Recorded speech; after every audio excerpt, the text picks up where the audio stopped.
Hi, I'm Confit, and I'm a pastry chef from Korea.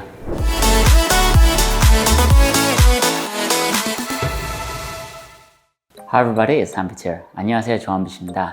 In today's video, I'm going to show you how to make the blueberry shortcake.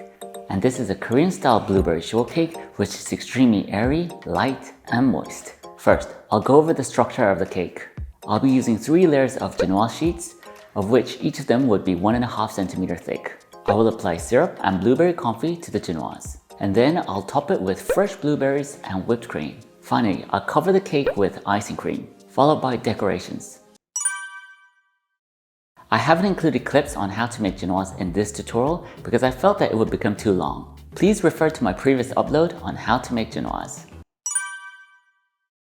Right, blueberry confit. What is it and why do I use it? When we say confit, it usually refers to, let's say, a less thick and less sweet version of jam. So in this case, for blueberry confit, you can think of it as somewhere between blueberry sauce and blueberry jam. The reason why I'm using it in my blueberry shortcake is to reinforce the overall blueberry flavor. Without the confit, the only thing that makes this cake blueberry is the fresh blueberries, and I don't think that's enough. You want something extra to reinforce the overall blueberry flavor, and that's where this blueberry confit comes into play. The overall method is very simple. It's very similar to making blueberry jam, but you just have to reduce it less. I'll go over the ingredients. Blueberry puree. I'm using store-bought blueberry puree. You can make it using fresh blueberries or even frozen blueberries. Simply blend it smooth in a blender with a bit of sugar. I just prefer using store-bought blueberry puree because it's convenient. Sugar. Pectin. Pectin plays a very important role in a blueberry confit. It's a gelling agent, it's a thickener. And it's the pectin that actually thickens the blueberry confit, so you don't have to reduce it as much as jam, which means it's less sweet. And finally, lemon juice. Blueberry puree. Before I turn the heat on, I'll mention how to use the pectin. You always have to mix the pectin with the sugar and use it together, because pectin has a tendency to become lumpy. So by mixing the pectin with the sugar, so pre-mixing it, and using that, the sugar dissolves with the pectin, so it's less likely that the pectin will form lumps. The store-bought blueberry puree is frozen, so I'm just going to melt it first. Once it's warm and reaches around 40 degrees Celsius, I'm going to add in my sugar and pectin mixture. Right, it's warm now, so I'm going to add in my sugar and pectin mixture.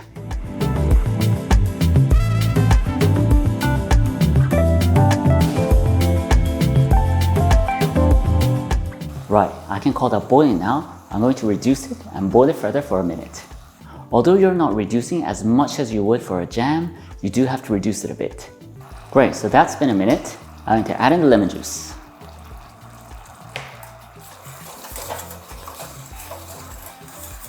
And turn it off. Great, now it's done. I'm going to cool it down, put it in the fridge, and use it whenever I need it. I'll talk a bit about the whipped cream. In the shortcake that you're making today, you're going to have both the insert cream and the icing cream. The recipes for both are identical. However, the difference is the thickness or the consistency. The insert cream is much thicker and harder than the icing cream. The icing cream needs to be smooth because you want your cake to look smooth and nice. So just bear in mind that you're going to use 2 sets of whipped cream today. Now, it's time to whip some heavy cream that I'm going to use to ice the cake. Whipping heavy cream is actually more difficult than you think because you need to get the right consistency or the texture, or else your finished cake won't look nice and it won't taste nice. Before I go over the ingredients, I want to mention that your heavy cream needs to be chilled at all times. If it gets warm, it simply won't get whipped. It needs to be chilled. If you're working in a relatively hot environment, then use an ice water bath. So simply take the bowl with the heavy cream and put it inside an ice water bath while you whip it. Heavy cream, sugar, mascarpone cheese, and Cointreau. Mascarpone cheese gives depth to the overall flavor, and also it gives some sort of a character. If you don't have mascarpone cheese, you can leave it out. Regarding the Cointreau, it's an orange flavored liquor. If you don't have it or you can't get hold of it, you can leave it out, it's fine. Now here, I've got 2 identical sets of the heavy cream recipe. They're identical. And the reason why I've prepared 2 different sets here is because the icing cream and the insert cream require 2 different consistencies. The insert cream, which goes inside the cake, needs to be whipped further. It needs to be thicker because it needs to withstand the weight of the whole cake. On the other hand, the icing cream is what goes outside the cake. So you want it to be smooth as possible, which means you're going to whip it less than what you would do for the insert cream. If you feel that preparing two identical sets is a bit cumbersome, then there's a faster way. What a lot of pastry chefs do is combine these two. So simply measure out the combined set of the whipped cream recipe. Take a big bowl, put heavy cream in there, followed by sugar, mascarpone cheese, and the Cointreau. So you'll need a bigger bowl because you're combining all this in one. And you're going to whip it about halfway and then weigh half of it out. Of course, then you need to whip both of them to the right consistencies. This way you can definitely save some dishwashing. But in today's tutorial, I'm just going to whip them separately so that it's less confusing and I can show you everything from beginning till end. Right, let's start. I'm first going to whip the icing cream. Sugar goes in, mascarpone cheese, Cointreau, the orange liquor. I start with low speed simply to mix everything together and then bring it up to high speed.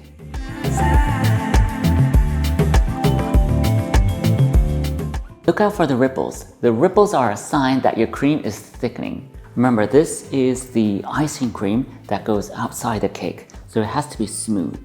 In terms of the thickness, I'm going to draw a J and see if it forms a peak. It does form a peak. So that's the kind of peak that I'm looking for. So I'm done with the icing cream. I'm going to leave this in the fridge because it needs to be chilled. And I'm going to work on the insert cream. The insert cream that I'm whipping now needs to be thicker and needs to be stronger than the icing cream that I've whipped just now.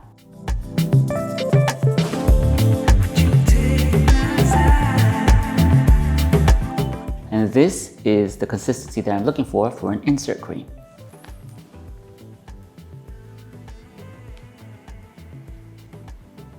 That kind of consistency. You can definitely see the difference between the thickness of the insert cream and the icing cream. Now, how about the piping cream? It's actually quite simple. You don't have to whip another set to make this piping cream. Simply use your icing cream. So my suggestion is that if you're using a design that uses piping cream, then just whip a bit more of the icing cream.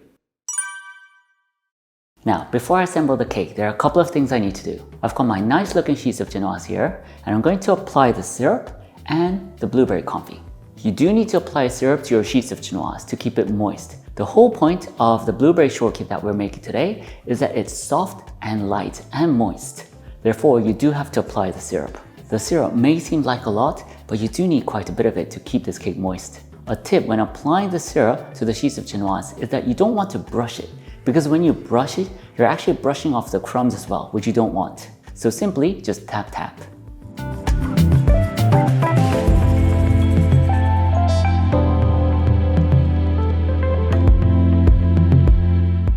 Now, I'm going to apply the blueberry confit, but I'm only going to apply it to two of the layers on two of the sheets. And I'm going to leave the top layer. The reason why I don't apply it to the top layer is because you might accidentally scrape it while icing it and become so messy. And also there's the risk that if you ice it very thin, you might be able to see through it and see hints of blue, which also looks messy. The tip here is that when I apply it, I don't apply it to the very edge. I leave about like half a centimeter. And the reason is because you might accidentally scrape it while icing the cake and it becomes really messy. Right, let's assemble this cake. Right, so I've placed my Genoise sheet on the turntable. You have to make sure that it's placed at the center. Now I'm going to place a quarter of my insert cream. Just spread it across. Time to place the blueberries. Just make sure that your blueberries are spread out fairly evenly because they act like pillars in a building. Now I'm going to place the next quarter of the insert cream. Just a tip here, I'm actually going to reserve just a bit of the insert cream to use at the very end.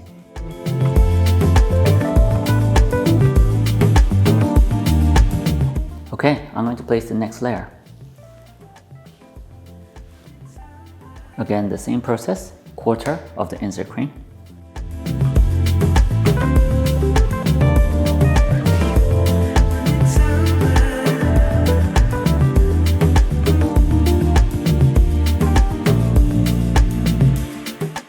And the final layer. Great, now it's a matter of just smoothing out the side. When you're working the side, you want your spatula to be upright. And remember I told you I reserved a bit of cream, and that's going to be used to fill all the gaps here.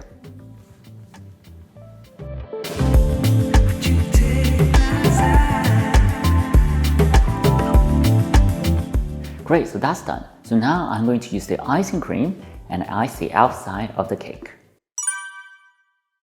Right, now I'm ready to ice the cake. I'm going to place about half or a bit more than half of the icing cream on top.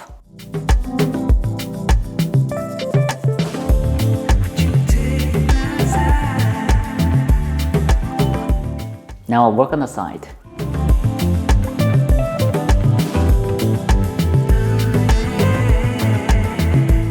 I think the side looks good, so I'll work the top. The way to work the top is to remove or actually scrape the excess cream here. And I'm going to scrape it inwards towards the center.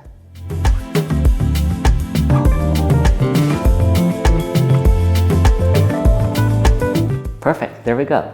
Now I'm going to do the final decoration.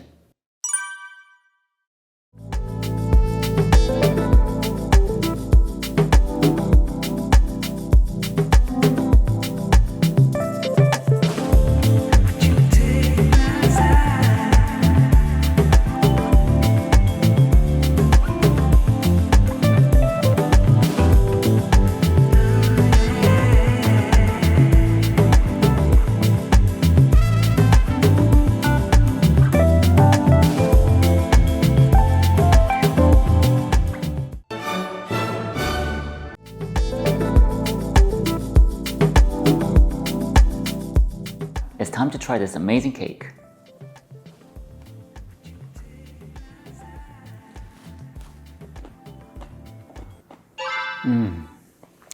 The genoise is soft and moist and it simply melts in your mouth. Plus, the blueberry confit really reinforces the overall blueberry flavor.